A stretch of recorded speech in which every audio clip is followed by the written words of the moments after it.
നമുക്ക് ക്യാൻസർ അതിൻ്റെ ലക്ഷണങ്ങളൊക്കെ പ്രത്യക്ഷപ്പെടുന്നതിന് ഒരു 3 വർഷം മുമ്പ് തന്നെ ഡിറ്റക്റ്റ് ചെയ്യാൻ വേണ്ടി ടെസ്റ്റ് ഉണ്ടെങ്കിൽ എന്തൊരു സുഖമായിരിക്കും അല്ലേ?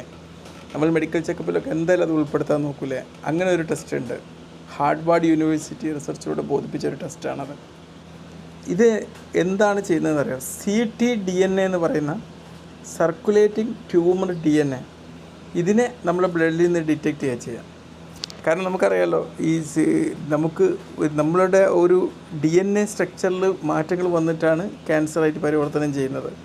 അപ്പോൾ ഇതിൻ്റെ ആ ഒരു ലെവൽ മനസ്സിലാക്കി കഴിഞ്ഞാൽ നമുക്ക് ക്യാൻസർ വരുമോ എന്നുള്ളത് മുൻകൂട്ടി തിരിച്ചറിയാൻ പറ്റും. വരുമോ എന്നല്ല, വന്നുകൊണ്ടിരിക്കുകയാണോ എന്നുള്ളത് തിരിച്ചറിയാൻ പറ്റുന്നതാണ്.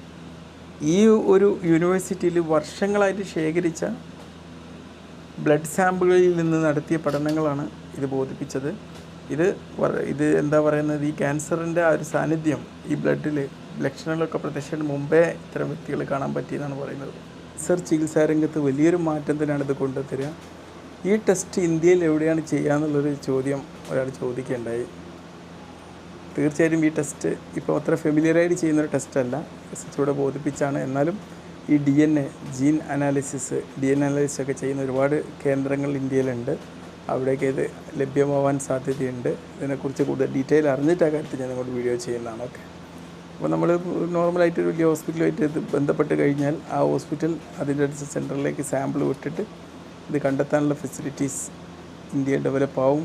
പേടിക്കേണ്ട എന്തൊരു അഡ്വാൻസ്ഡ് കാര്യവും ഫസ്റ്റ് അപ്പിയർ ചെയ്യുന്നതും അതിലേറ്റവും നന്നായിട്ട് അതിൽ ഡിറ്റക്റ്റ് ചെയ്യുന്ന ഒരു രാജ്യമാണ് ഇന്ത്യ എന്ന് പ്രത്യേകം നമ്മൾ മനസ്സിലാക്കണം. ഓക്കെ, MCET അല്ലെങ്കിൽ മൾട്ടി ക്യാൻസർ ഏർലി ഡിറ്റക്ഷൻ എന്നൊരു ടെക്നിക്കാണ് അവരോട് ഉപയോഗപ്പെടുത്തിയത് കേട്ടോ.